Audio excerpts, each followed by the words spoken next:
Eu tenho falado com Deus, pedido a Deus uma orientação para uma palavra esta noite, para este local, para este momento. E Deus me levou a um texto que eu gostaria de compartilhar com vocês nesta noite, que se encontra na primeira carta do apóstolo João.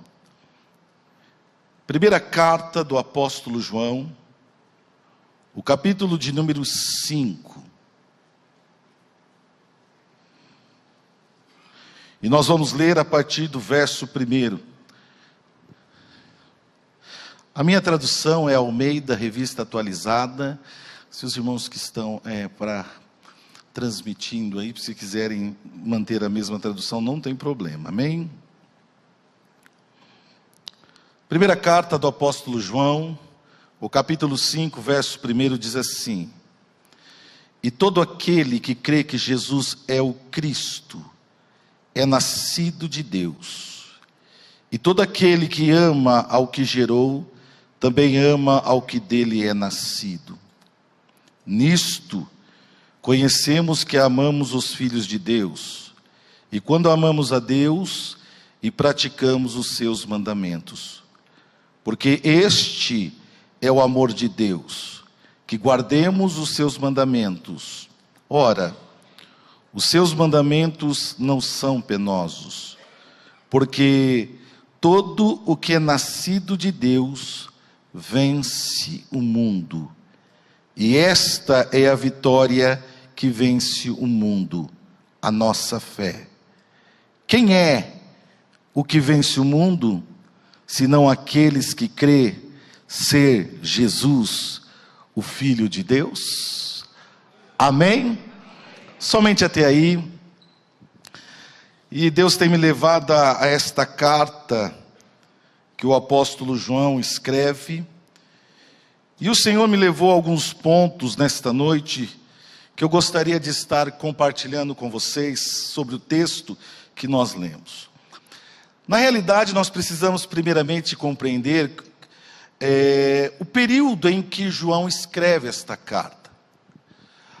A história nos diz que João tem aproximadamente 80 anos de idade, quando ele, inspirado pelo Espírito Santo, desenvolve esta carta à igreja que está vivendo uma dificuldade com alguns tipos de ensinamentos contrários ao que Jesus havia lhes dado, e como eles, como pastores da igreja do primeiro século, estavam desenvolvendo na casa do Senhor.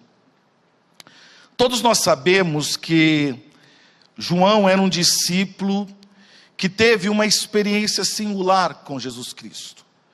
Eu mesmo, quando eu leio os 4 evangelhos, eu tenho uma queda assim, um pouco mais apaixonada pelo relato do Evangelho do Senhor Jesus escrito por João. É um relato que nos mostra proximidade, é um relato que nos mostra de um homem que teve uma intimidade com Jesus, um pouco mais diferente dos outros discípulos. E vamos entender um pouquinho aqui isso esta noite. Por exemplo, olha só, nós tínhamos um Pedro que também fazia parte do ciclo mais próximo de Jesus, mas era um Pedro explosivo, sanguíneo, um pouquinho colérico, mas que estava dentro do ciclo de intimidade muito próximo de Jesus. Nós temos, por exemplo, esse João que era também conhecido como filho de Zebedeu, também fazia parte do ciclo mais próximo de Jesus. Na realidade, Jesus tinha 3 núcleos muito próximos: Pedro, Tiago e João, muito próximos. Tinha os 12, que era o colégio apostólico, e nós tínhamos, que muitas vezes nem é muito citado e nem muito falado sobre eles, mas havia um grupo maior de 70, que foi dividido de 2 em 2, para propagar a palavra do Senhor. Mas deste ciclo mais próximo do Senhor, esse João, Era o discípulo que lá o próprio João relata no capítulo 20 e no verso 2, o discípulo que Jesus amava. Esse amor do Senhor Jesus para João era um amor como para nós aqui também nesta noite.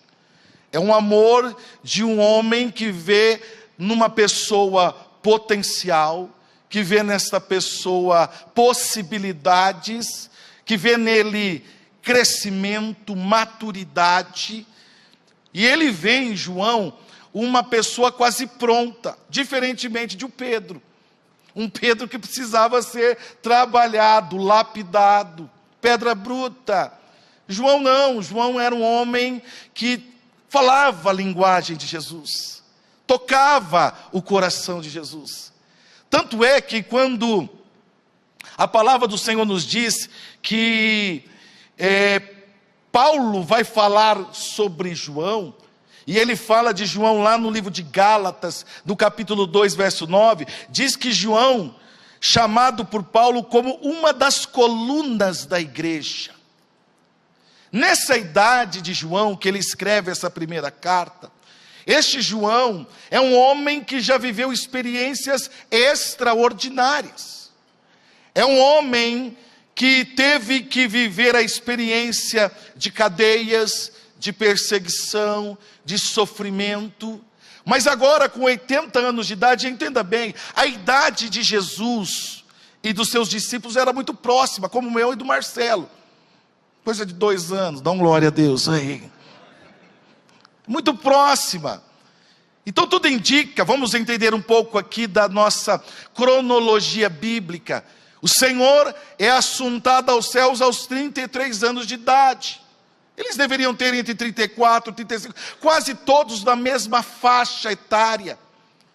Quando ele escreve essa carta, tudo indica que já se passou 4 décadas que Jesus havia sido elevado aos céus. 40 anos depois, este João, maduro, experiente, que passou por situações únicas com o Senhor Jesus, ele começa a enxergar que a igreja está inventando alguns ventos contrários sobre ela. E vou dizer para você, passaram-se 2000 anos e os ventos só aumentam. E parece que a cada dia a igreja do Senhor tem que se blindar, se guardar, se resguardar. E eu vou dizer para vocês algo de Deus para essa igreja nesta noite. Eu estava sentado no primeiro banco aqui, nessas primeiras cadeiras, e Deus me mostrou algo lindo, algo extraordinário, que este ano que está terminando não vai se comparar ao ano que vai se iniciar. Deus me mostrava rompimento, aleluia.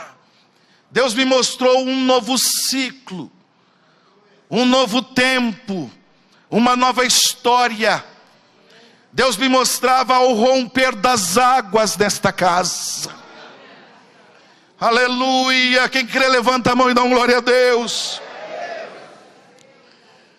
Quando Davi estava para iniciar o processo de reinar sobre Israel, é interessante que ele foi ungido pela primeira vez com 15 anos de idade, dentro da sua casa, Marcelo, diante dos seus irmãos, e até diante do seu próprio pai biológico, que não o reconhecia como tal.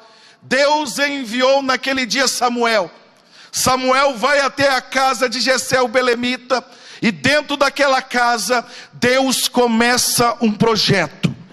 E Deus me mostrava algo lindo aqui, que coisas que começaram em ambientes fechados, internos, de pequenos números, Deus vai ampliar para toda Campinas ver o agir dele neste lugar. Aleluia! Se é para o Senhor, pode ser mais alto. Dá uma glória a Deus aí, em nome do Senhor Jesus. A Bíblia diz que Davi foi ungido por 3 vezes. A segunda vez nos mostra que ele vai para Hebrom. Em Hebrom, ali ele está somente liderando sobre uma tribo, a tribo de Judá. Diz que os sacerdotes e os líderes daquela tribo procurou Davi e disse assim: reina sobre nós. E ali ele ficou por um período de tempo, e ali os sacerdotes o ungiram pela segunda vez. 3 anos se passaram, até que o Senhor permitiu que a possível liderança, que estava sob a liderança de algum general, ainda sob o domínio de Saul, caísse.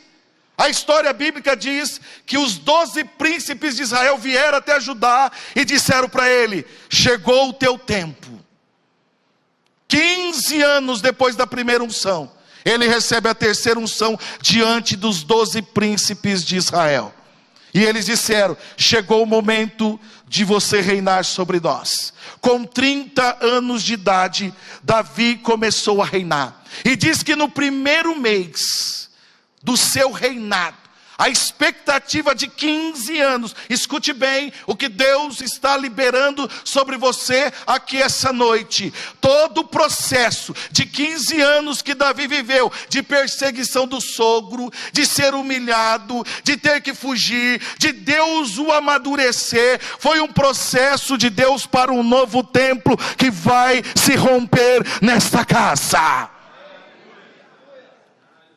15 anos depois, aleluia, a Bíblia diz que os filisteus ouviram que Davi havia sido ungido rei sobre Israel, e diz que o exército se organizou para vir sobre ele, e diz a palavra do Senhor que ele buscou o Senhor, e o Senhor diz: vai, porque eu já entreguei ele nas tuas mãos. É quando ele escreve um salmo dizendo que o Senhor lhe deu força, que o Senhor lhe deu inteligência, lhe deu sabedoria, e ele rompeu diante dos inimigos, como se rompe as águas. Aleluia! As águas ninguém segura, Marcelo. Quando Deus quer fazer, Ele faz como as águas. Quando Deus quer fazer o movimento dEle, as águas entram pela direita, entra pela esquerda, entra por baixo e vai por cima. Quando Deus quer fazer, Ele vai romper. Aleluia! João, quando escreve essa primeira carta, ele vê uma igreja que é nova, tem 40 anos de existência no mínimo. Mas é uma igreja que já está enfrentando ventos de heresias e de ensinos doutrinários errados. E eu vou dizer para você, irmãos, por uma igreja hoje, nos dias atuais, permanecer firme na palavra do Senhor e naquilo que o Senhor quer, ela precisa de homens maduros, experientes. Aleluia, oh glória a Deus. Marcelo é neto de um pastor aqui em Campinas que foi um fenômeno. Quem crê dá glória a Deus. Eu sempre fui apaixonado pelo seu avô, Marinésio Soares da Silva, homem visionário. Tinha Santa Ceia na nossa igreja, que ele levantava o povo: eu comprei um terreno em tal congregação, em tal bairro. Ele falou: como comprou? Comprou, e o dinheiro está no bolso de vocês. Lembra, Marcelo? Era impressionante. Pensa num homem ousado, pensa num homem visionário, nascido fora de tempo. Irmãos, escute isso aqui. Ele levantava a igreja na ceia e falou: hoje nós vamos pagar esse terreno. E o povo levantava. Na segunda, pastor Marinésio ia lá e quitava o terreno. Que escritura. Irmãos, era um negócio assim extraordinário. Homem visionário. Quando o pastor Marinésio jubilou, quando o pastor Marinésio descansou nesse sentido, porque trabalhou muito, não foi pouco, muito. Quem foi próximo do pastor Marinésio sabe, de minha família sempre foi muito próximo do pastor Marinésio. Quando ele terminou, olha só em Campinas, aproximadamente 250 congregações, só em Campinas, sul de Minas, Hortolândia, Sumaré, Amparo, Serra Negra, Paulínia, o que vocês imaginar, esse homem plantou igreja. E está nos anais da história. E ninguém pode apagar quando Deus quer fazer. Aleluia! Algo extraordinário, maduro, confiante, ousado. E eu vou dizer para você, Deus permite você passar por experiências amargas e até mesmo contraditórias contra a igreja. Ventos contrários, heresias, coisas que querem fazer a igreja perder o rumo. Mas aí o Senhor levanta pessoas cheias da presença dEle para fazer a diferença. E olha só que tremendo. Essa igreja tem 40 anos. E ele escreve uma carta para esta igreja que está vivendo uma contrariedade na sua história. E acompanhe comigo. Olha só o teor da carta. É que muitas vezes tem muito crente que está acostumado só com o WhatsApp agora. Então está tudo texto curto. Tem o mesmo objetivo.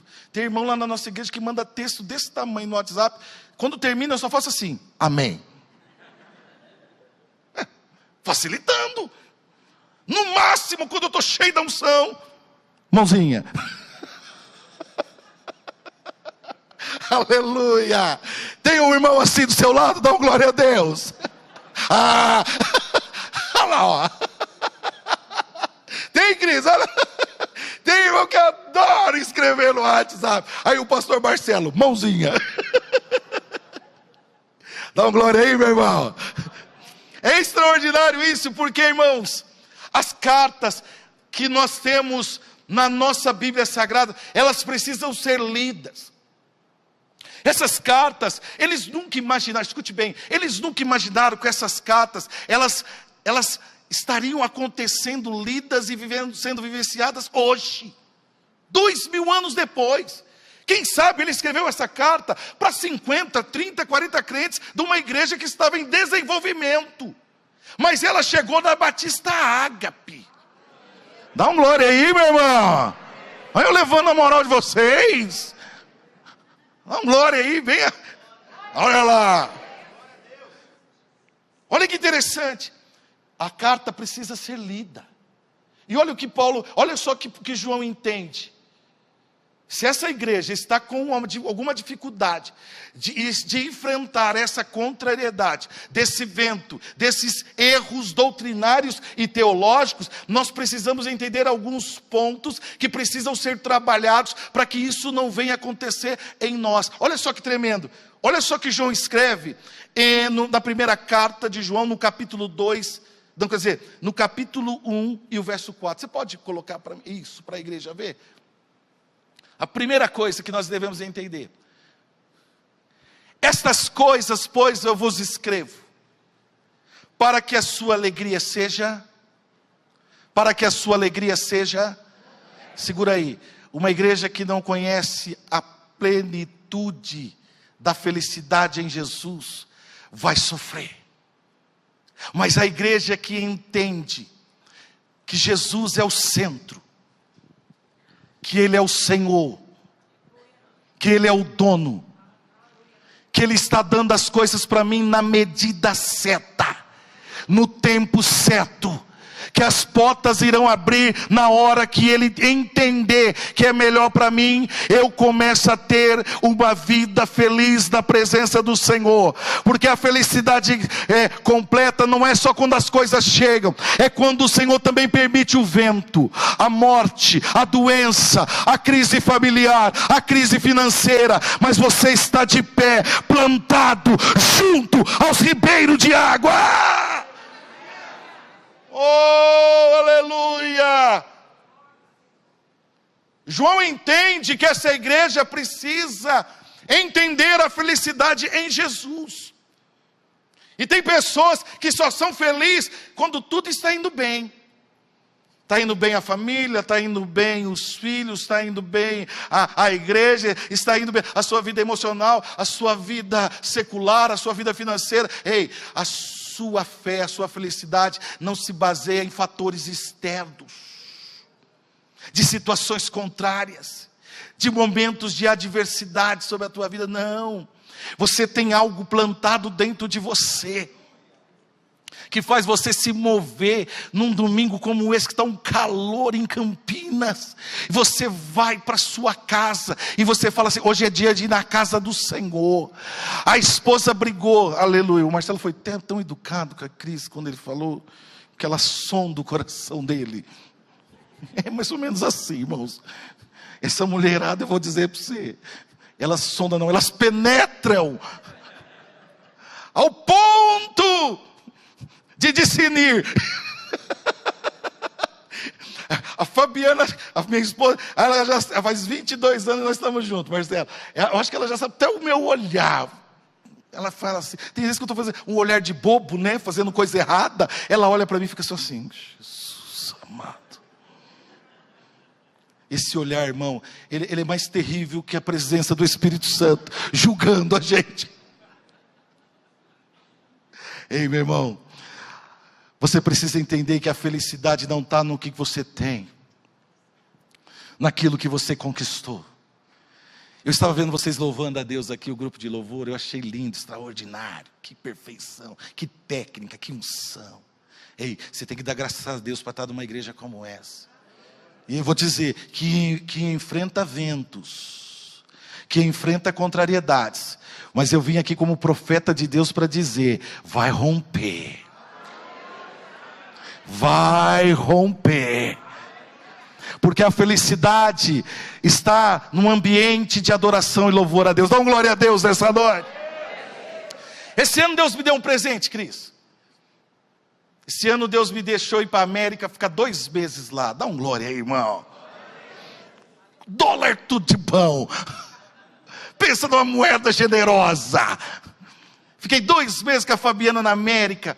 E ali, irmãos, eu estive vários compromissos nas nossas igrejas e tal. Mas um dia a minha cunhada, que já está lá há muitos anos, casou com americana, é cidadã americana, e ela congrega numa igreja. Qual o nome da igreja, Fabiana? Life Point, na cidade de Fredericksburg, no estado da Virgínia. E eu fui um dia, ela falou: Anjo, vamos na nossa igreja de manhã? Vamos lá. Eu falei: vamos. Mas é tudo em inglês. Eu falei: meu Deus, e agora? I got, my God. Falei, vamos. Irmão, eu sou assembleiano desde quando eu nasci. O Marcelo que deu uma escapada aí. Eu não sei se foi a Cris que sondou. Eu acho, aleluia, eu acho que a rede da Batista foi maior. Irmão, escute isso aqui. E a gente está acostumado com o nosso sistema brasileiro, tal, principalmente nós assembleianos. O nosso assembleiano é uma liturgia totalmente diferente. É 3 hinos da harpa. Vocês nem sabem o que é harpa, dá um glória. Nós aqui ainda é harpa. Quem lembra do hino número 15 da harpa cristã? Se eu falar para você. Você não lembra? Olha que vergonha. Jesus amado. Foi na... O quê? Cadê? Quem falou foi na cruz aí? Olha lá, ó, um remanescente no meio da igreja. Aleluia. Aleluia. Escute isso, irmão. E aí, já fazia alguns dias que eu estava indo em algumas igrejas nossas lá, e preguei, e aí no domingo de manhã ela falou: vamos.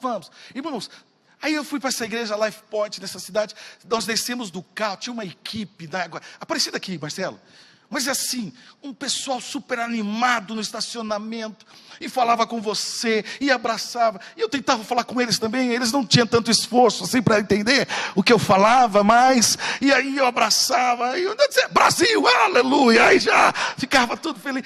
Irmãos, só que o que aconteceu? Nós chegamos, o culto já havia dado início, estava iniciando. Quando eu entrei, que eu coloquei, Marcelo, os pés dentro da igreja, um ambiente, uma igreja aproximadamente por umas 3.000, 3.500 pessoas sentadas, aquela igreja tomada em 3 galerias, embaixo, Marcelo. E quando eu coloquei o pé, Cris, mas naquele ambiente, eu me arrepiei de cima embaixo. Eu chorava pela presença do Espírito Santo naquele lugar. Parte do louvor que foi entoado eu não entendi, parte do que foi pregado também, muito menos, mas havia algo que era comum para mim, para eles, naquele ambiente: a presença de Deus. Porque a presença de Deus nos constrange, irmãos. A presença de Deus, ela é tão linda, eu vou dizer algo para você aqui, ela é tão extraordinária, que num culto como esse, que você veio, quem sabe, trazer algo, servir ao Senhor com a tua vida, com a tua história, com o teu louvor e adoração, e o Senhor está dizendo para você: mas eu estou preocupado com a tua felicidade, com o que você está sentindo, com o que você está passando, o que você está enfrentando. Eu não sei como você entrou, mas eu sei como você pode sair. Deus vai completar, vai transbordar a alegria na tua vida nessa noite. A igreja precisa entender que a felicidade deve ser completa. Glória a Deus. João continua escrevendo essa carta, e ele vê que essa igreja também tem uma outra dificuldade, e ela está lá, no capítulo de número 2, e o verso de número 1, olha o que diz, capítulo de número 2, e o verso de número 1 da primeira carta de João, para a igreja acompanhar comigo. Olha só que tremendo: filhinhos meus, estas coisas vos escrevo para que não... Segura. Essa igreja, ela tem um problema chamado problema da culpa. Eles têm desejo de serem perdoados, mas algumas pessoas não sabem lidar com a culpa, de entender e compreender os erros da sua história. Você sabia que muitas vezes o maior juiz é você mesmo? Você não consegue se perdoar, você não consegue entender que algumas coisas na tua vida te fizeram tropeçar, te fizeram cair, fizeram você desanimar no meio do trajeto. E as pessoas andam e caminham muitas vezes com essa culpa enraizada. E essa culpa toma conta da tua mente, da tua visão, do teu coração, das tuas emoções. Tem pessoas que estão vivendo crises de ansiedade, de depressão, porque não sabem lidar com a culpa. Essa igreja tem um grande problema com a culpa, mas João está dizendo assim para eles: filhinhos, eu escrevo essas coisas para que não pequeis, mas se todavia, por acaso, alguém pecar, nós temos um advogado junto ao Pai, Jesus Cristo, o justo. Quem crê, levanta a mão e dá glória a Deus. Ei, meu irmão, olha que coisa tremenda isso aqui. Você tem alguém que te defende. Você tem alguém que está pleiteando tua causa. Você tem alguém que está aqui essa noite dizendo para você: pare de se culpar, pare de se menosprezar, para de viver essa vida pequena, humilhada, destruída. Hoje o advogado dos advogados chega para defender a tua causa, para defender a tua família, para defender a igreja do Senhor. Oh, aleluia! Uma coisa é quando a gente não tem ninguém que defenda nós. Uma coisa é quando a gente não tem a quem recorrer, a quem buscar, a quem possa nos ouvir. Você sabe que tem advogado aqui? Deixa eu ver. A Cris, Jesus. Comecei bem, Marcelo. Rapaz, Marcelo, você escolheu com o dedo mesmo. Cris, está exercendo, Cris? Raramente. Você sabe que advogado cobra honorários. Dá um glória aí. A Cris não, a Cris é coração de Deus. Irmãos, é isso, né, Cris? O advogado cobra honorários. Cobra honorário. Quer dizer que vai por Ora, aleluia. Por isso que o cara chega já, Cristo, preciso contar uma coisa urgente para você. E 1 hora resolve. Por que eu estou dizendo isso? Às vezes, para a gente pegar alguém ou levantar alguém que nos defende. Por quê? Os advogados, nós temos esse conceito, né? É alguém que foi preparado, que buscou aprimoramento para defender algo, alguém ou alguma situação. Ok? Olha que interessante. Se eu fiz algo que veio cometer um delito, ou veio cometer uma falha, uma dificuldade, eu procuro alguém que possa me representar. E aí está, né? A gente escreve uma procuração, e esse advogado tem o direito de nos representar. Quando nós levantamos nossa mão e dizemos, Senhor, Tu és o meu único e suficiente Salvador. Você está dando a procuração para Ele dizendo, a partir de agora, Senhor, toda a causa, tudo sobre a minha vida está nas Tuas mãos, Senhor. Aleluia, glória a Deus. Ei, o Senhor quer falar à tua vida esta noite, que não é só sobre felicidade, é sobre culpa também. Para a felicidade ser completa, essa culpa precisa ser arrancada, extirpada da tua vida. Você precisa ter a visão nova que Deus quer dar para você.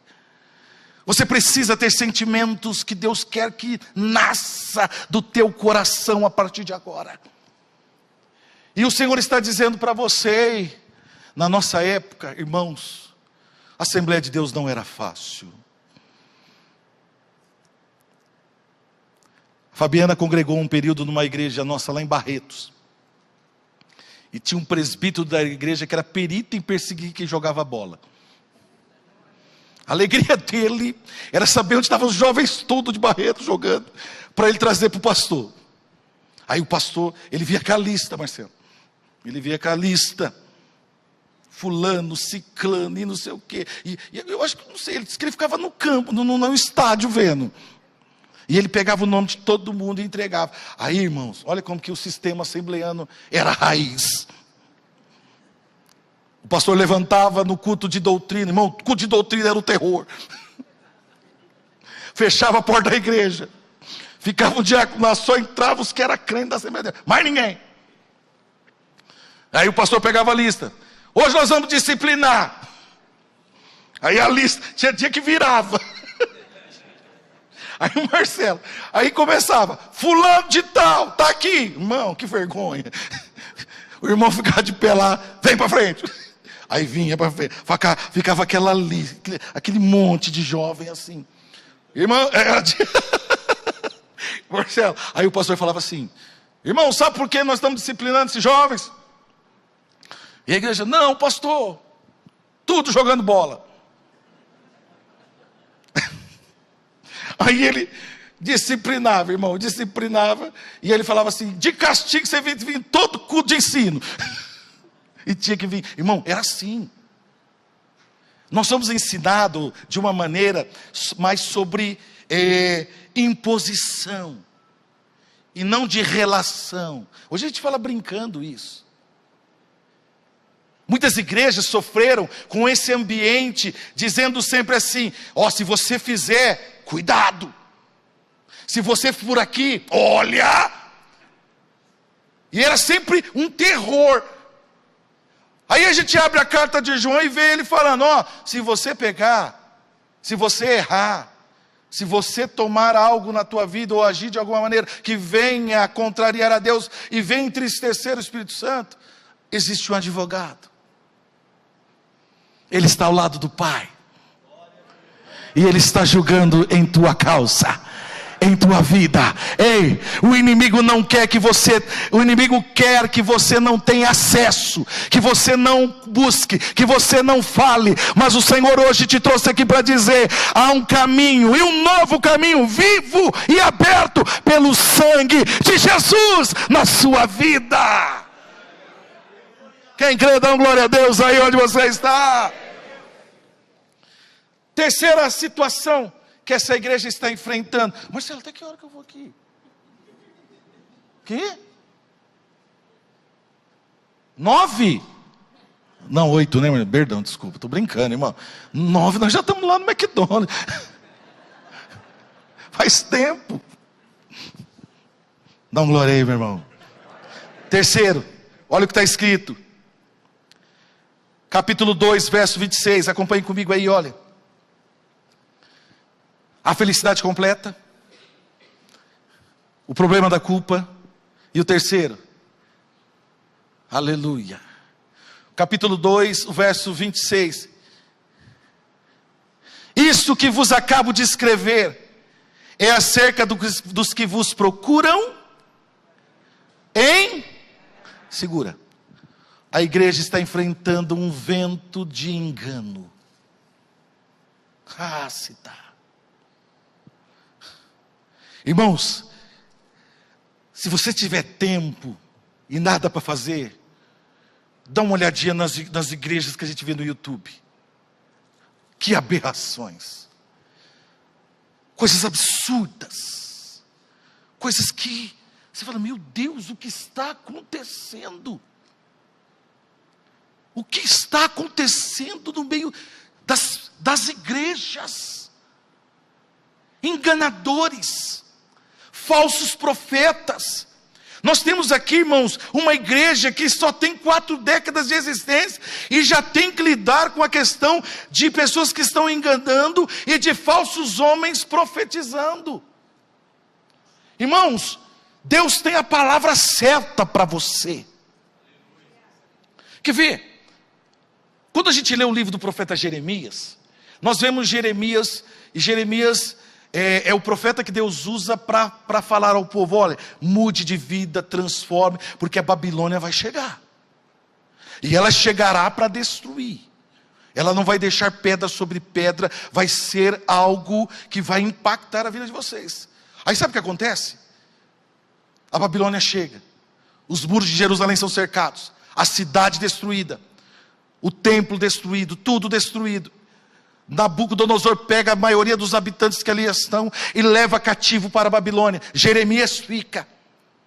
Diz que depois de 3 anos que eles estão em cativeiro babilônico, alguns profetas ficaram em Jeremias e começaram a enviar cartas de Jerusalém para aqueles que estavam cativos na Babilônia. E sabe qual era o conteúdo da carta? Depois você lê em casa, Jeremias capítulo 29. Sabe qual era o conteúdo da carta? Dizendo assim, o Senhor vai quebrar o braço de Nabucodonosor, e vocês em 2 anos vão voltar. E Deus havia determinado 70 anos de cativeiro. Fazia 5, Marcelo, que eles estavam lá.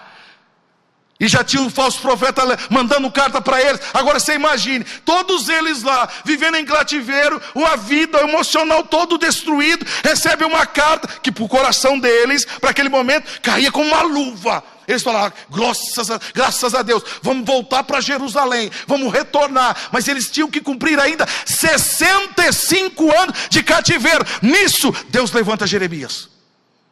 Levanta Jeremias, e Jeremias escreve uma outra carta, destinada aos que estão ali na Babilônia, dizendo o seguinte: essa carta é destinada aos sacerdotes, aos ministros, aos levitas que estão em Babilônia. Assim diz o Senhor: ficai nessa terra, aleluia, não saia dela, casem, façam casamento, construa, plante uma semente, faça a árvore crescer, coma do fruto, porque no tempo certo, sou Deus que trago, sou Deus que transporto, sou Deus que vou te trazer, irmão. Nem tudo aquilo que você quer ouvir, você vai ouvir, mas aquilo que Deus precisa falar, Ele vai falar. E Ele vai falar e muitas vezes vai te impactar, vai te contrariar. Irmãos, homens de Deus falam aquilo que Deus quer. Aleluia, glória a Deus. O homem de Deus fala assim: daqui não passa, não faça mais, tem outro caminho, tem outro ciclo. Ei, eu estou dizendo algo de Deus para esta igreja nessa noite. Deus está direcionando para um romper, para um ciclo, para uma nova história, mas no centro da vontade de Deus. Eu termino. O quarto problema que João vê nesta igreja ainda muito nova está lá em João capítulo 5, verso 13, para encerrar. E aí está algo que muitas vezes a gente não se atenta. Olha o que diz lá em João 5 e 13.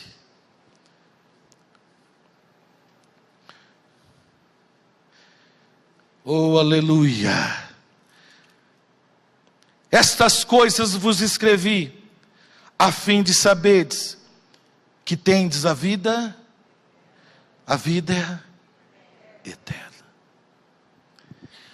A maioria das pessoas vivem pensando no hoje, no agora. O amanhã para muitos está distante. Mas eu vou te dizer algo.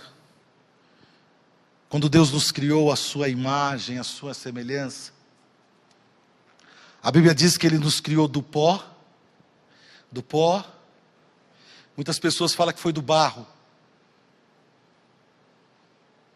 Mas a tradução original diz que foi do pó. Do pó. Como se cria algo do pó? Aleluia.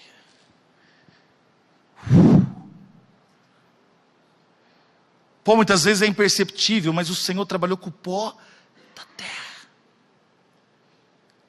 E diz que quando Ele nos cria, que Ele nos forma, Ele colocou em nós algo que faz parte dEle. A palavra do Senhor diz que Ele soprou sobre nós o fôlego. E este soprar nos tornou alma. Esse fôlego é que nos mantém vivo. É involuntário. Você está respirando sem saber.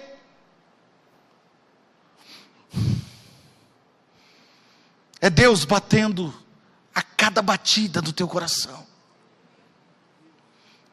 Aleluia. É Deus dizendo para você: aquilo que está em você um dia vai voltar para mim, porque não é teu, pertence a Ele. Quando Deus soprou em nós, Ele nos deu a parte da eternidade que está com Ele. E a própria palavra diz que aquilo que é da terra voltará para, e aquilo que é de Deus voltará para Deus. Deus hoje manda te dizer: ei, o céu está mais próximo do que você possa imaginar. O céu está aí. E nós estamos vivendo uma vida na correria, na loucura, achando que Deus está distante, que as coisas do Senhor não estão acontecendo. Mas hoje o Senhor nos visita com a sua graça e com a sua misericórdia. Porque a nossa vida, ela precisa ter a felicidade baseada em Jesus. Nós não precisamos carregar a culpa. Nós não precisamos de homens que queiram nos enganar. Porque nós temos consciência que a nossa vida é para a eternidade. Para a eternidade.